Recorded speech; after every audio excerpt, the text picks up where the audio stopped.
Continuamos en la receta médica de la Z. Dejamos dos preguntas al aire, doctor, antes de la pausa, de que si este procedimiento es menos invasivo y si el tiempo de recuperación también es menos que el del láser.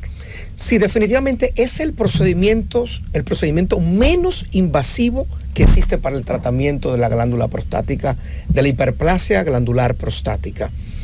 Y desde luego que su recuperación, el procedimiento tarda, como mencionábamos, de 5 a 10 minutos. ¿Qué sucede?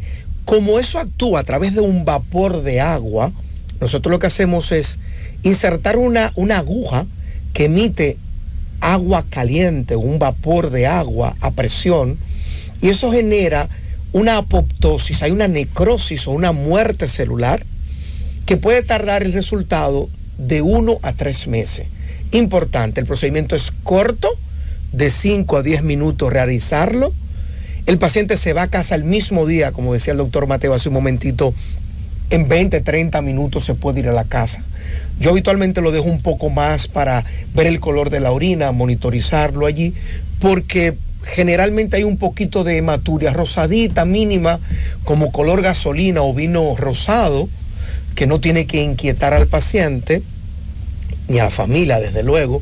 Se va a casa, por lo tanto un procedimiento mínimamente invasivo, que se realiza de 5 a 10 minutos, pero que el resultado definitivo lo vamos a ver habitualmente en 1 a 3 meses. Ahí cuando el paciente nota. Por lo tanto, ¿qué hacemos? Dejamos el alfa bloqueante, el tratamiento que usaba el paciente. Cuando quitamos la sonda al cabo de unos días, el paciente yo le digo, ¿cuántas pastillas le quedan? Habitualmente, como se compra la caja, le quedan para 2 o 3 semanas. Y le digo, continúe ese tratamiento en lo que entra el resultado de esa vaporización. Excelente. Sí, algo importante, Miguel, que mencionaste ahorita, y yo creo que es básico no solamente explicárselo al paciente, sino también al familiar, y es cuando hacemos el diagnóstico de ese paciente con un crecimiento prostático que ya ha afectado la vejiga y que va a ser sometido a un procedimiento, ya sea una cirugía, una resección transuretral o un vapor de agua, pero ya hay daño a nivel de la vejiga.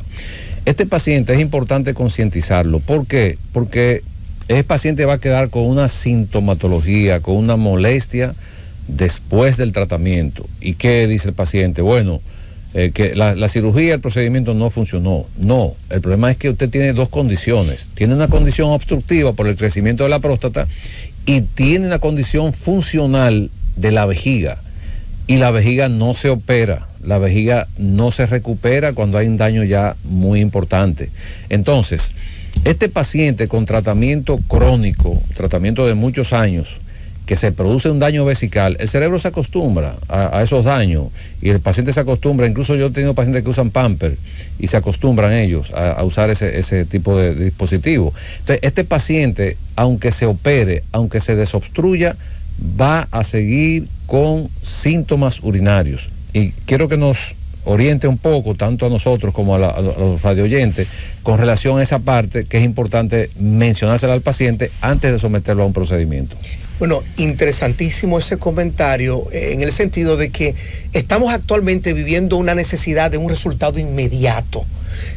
Vamos a una vida muy acelerada y la gente quiere resultados rápidos.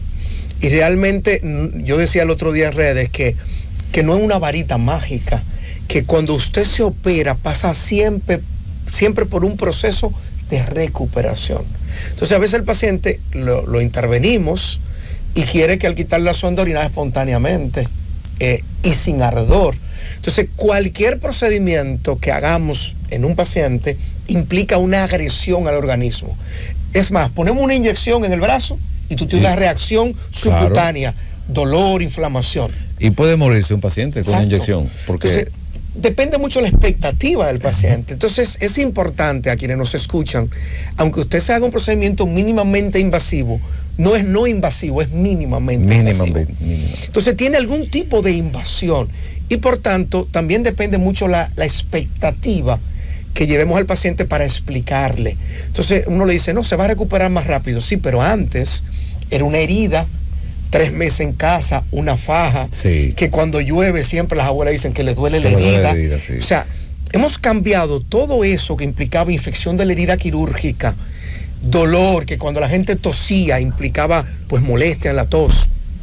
Todos esos síntomas y todas esas consecuencias de una cirugía clásica abierta, a cielo abierto, la hemos reducido ya con este tipo de técnicas que son mínimamente invasivas. Excelente. Vamos a conversar con el público en este momento a través de los teléfonos 809-732-0101, 809-221-0101 y al 855-221-0101. Cualquier inquietud que usted tenga en este momento en torno al tema que se está tratando, usted puede realizar su pregunta. Buenos días, Receta Médica. Buenos días. Saludos. Yo estoy llamando para preguntarle a los médicos.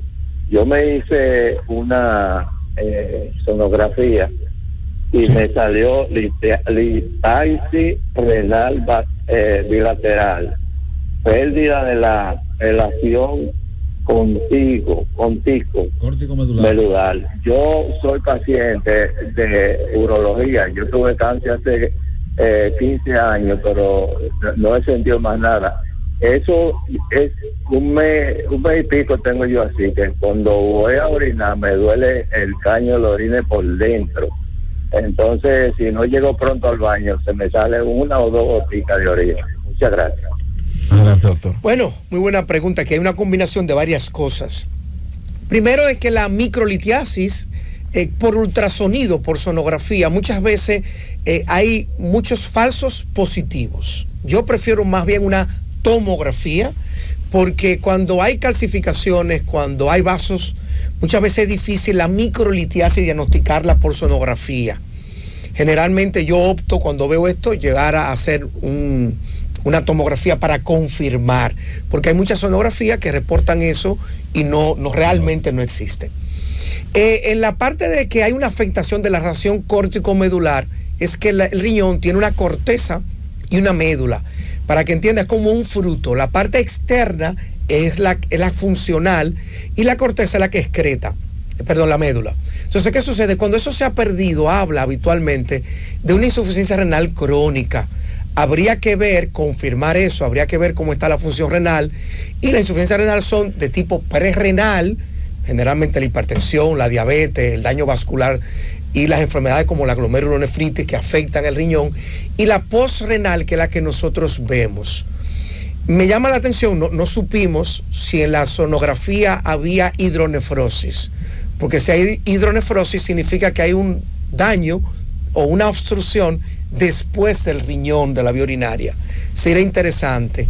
Y luego el ardor en la orina, pues puede ser en la uretra, como decía quien nos hizo la pregunta, puede ser hasta un síndrome pelviano crónico, una uretritis, puede ser urgencia miccional, puede ser muchas cosas. Nuestra recomendación, en vista de que hay disminución de la relación córtico-medular, es que acuda a la visita de su urólogo y pueda llevar esos documentos para que se amplíen los estudios pertinentes y llegar a un diagnóstico definitivo y poder ayudarle mejor y más profesionalmente. Buenos días, Receta Médica. Saludos. Hello. Sí, buenas. Yo quiero hacerle una pregunta. Adelante con su pregunta.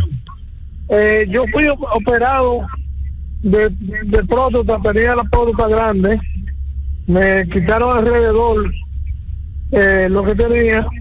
A mí me operaron con cuchilla tradicional, sufrí muchísimo.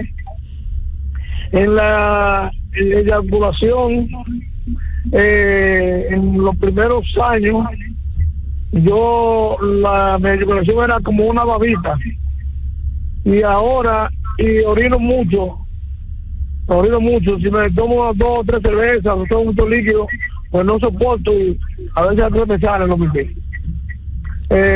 Pensé que había terminado de la parte de que orina mucho, pero bueno, ahí estuvo el planteamiento. Bueno, él tiene antecedente de una cirugía prostática, habría que ver el pre y el post. Realmente se hace por agrandamiento, como él dice. Igual, nos gustaría algunos datos más de examen físico, etcétera, para poder aportar más. Siempre diremos que visite al médico, porque aquí estamos orientando a las personas en relación a sus a sus enfermedades, a su situación, pero esto no es una consulta como tal. No, entonces claro, queremos aclarar, en el caso de él, que también tiene historia de cirugía, él habla de cirugía a cielo abierto, o sea, cirugía, mencionó con cuchilla, entendemos que fue una cirugía abierta. Recordemos que después de cualquier procedimiento en la glándula prostática puede ocurrir eso que él mencionó, que es la eyaculación retrógrada, que por cierto, una de las grandes bondades del Rezum que hablamos hoy es que disminuye sustancialmente la eyaculación retrógrada. Entonces, ¿qué sucede? Después de un procedimiento prostático, el hombre, en vez de eyacular hacia afuera, porque orinamos y eyaculamos por el mismo conducto, por la misma vía, la misma calle. Entonces, ¿qué sucede? Cuando se opera la próstata, se ensancha mucho el cuello y se le hace más fácil al semen irse hacia la vejiga en vía contraria que hacia adelante. Y eso es importante. Nosotros los urólogos siempre debemos advertir al paciente de que puede ocurrir eso. Y él lo manifestó como tal, que al principio el semen tiene una característica pues más líquida. Eso es normal. El semen se va hacia la vejiga y luego lo orinamos junto con la orina. La ventaja del Rezum, mencionábamos, pues precisamente es que reduce esa posibilidad. No, importante decirle también a ese radio oyente que debe seguirse evaluando con su urólogo, porque después de una cirugía habría que ver si él no tiene daño de la vejiga, como hablamos anteriormente, pero también se puede producir una esclerosis del cuello. O sea, claro. Pero también él mencionó que cuando toma cerveza orina mucho. Es bueno mencionar que la cerveza en muchos pacientes, o en casi todos los pacientes, actúa como un diurético. Sí. Por ende, inmediatamente usted tome cerveza, va a orinar más de lo normal. Y volumen también, porque exacto, tiene efecto inhibe la antidiurética. Exacto. Y además es muy voluminosa como respecto a otros alcoholes. Exacto. Buenas, receta médica. Muy buenos días. Saludos. Esta pregunta es sobre la disfunción eréctil normal que le ocurre a todos los hombres después de cierta edad. ¿En qué se basan ustedes, los urólogos, para diagnosticar al paciente? Para recetarle ya sea el sildenafil, el tadalafil, porque sabemos que tienen efectos secundarios. No sé si hay un estudio especial para eso. Muchas gracias. Bueno, muy buena pregunta. Hay una canción del famoso español Alejandro Sanz que dice: vivir es lo más peligroso que tiene la vida. Todo puede tener un efecto colateral, todo. Entonces, yo lo veo distinto. Es una bendición contar desde el año 98 con estos fármacos. Lo que pasa es que, como todo en la vida, si se utiliza indiscriminadamente, automedicado, innecesariamente esos medicamentos tienen efectos colaterales, como todo. Entonces, antes del año 98 no existía eso. Por lo tanto, los hombres del 98 para acá tenemos esa ventaja de contar con un fármaco que yo veo más bondades que problemas. A la pregunta de cómo hacemos el diagnóstico y a la estadística que él comentaba, pues a partir de los 40 años, entre los 40 y 70 años, el 52% de la población, óigase, más de la mitad, puede tener disfunción eréctil leve, moderado o severo. Entonces, estamos en un país donde muchas veces eso no lo comentamos, queda muy calladito, hay problemas de pareja, vienen los problemas matrimoniales, muchas veces por no buscar la orientación adecuada. Entonces, es muy alta, respondiendo a la pregunta, sí, vemos muchos pacientes con disfunción eréctil, y ahora que tenemos una vida tan sedentaria, que tenemos tantas comorbilidades, por ejemplo, hipertensión, diabetes, obesidad, ansiedad, estrés, depresión, todas esas cosas van a influir, y vamos a ver, paradójicamente, cada vez más pacientes impotentes o con disfunción eréctil a menor edad. Claro. Yo pienso que ese 52%, Pablo, no sé si coincides conmigo, va a ir subiendo en la medida que vamos mermando nuestra calidad de vida. No, claro, y por eso la pregunta que hace nuestro radio oyente, el tip urológico de hoy, yo mencioné todas y cada una de los sistemas, de las enfermedades que pueden producir un problema de disfunción. O sea, la mayor parte de la población se concentra en un medicamento, pero ese medicamento sirve específicamente para una condición vascular. No tiene que ver ni con un problema de endocrinología, ni de neurología, ni problemas afectivos, ni cirugía. O sea, la mayoría de las causas de la disfunción eréctil no se tratan necesariamente con estas sustancias que se venden de manera indiscriminada. O sea que esa parte es importante que la sepan, porque el médico tiene que hacer un historial clínico. Un historial clínico es preguntarle al paciente de las enfermedades de base que tiene y en base a eso, pues prescribir, indicar algunos estudios, algunos análisis que nos dan un diagnóstico definitivo y en base a eso entonces se inicia el tratamiento con el paciente. Él preguntaba, volviendo a la pregunta de cómo hacemos el diagnóstico y respecto al diagnóstico, la historia clínica, como comentaba el doctor Pablo Mateo, desde luego que es importante ver si el paciente, por ejemplo, muchas veces tiene un hipogonadismo o una disminución en la producción de andrógenos o testosterona. Hay que evaluar que no tenga un tumor de la hipófisis. Hay que evaluar cómo están esos testículos, el volumen glandular, el volumen del testículo como tal. Muchas veces, y mi favorito es hacer el Doppler de pene. Yo hago mucho Doppler de pene porque me permite evaluar realmente cómo está la vasculatura dentro del pene, que muchas veces, y la mayor cantidad de disfunción eréctil son de origen vascular, aunque hay otras causas. Muy bien, vámonos a una pausa, regreso, continuamos en la receta médica de la Z. Llévatelo, Cundo.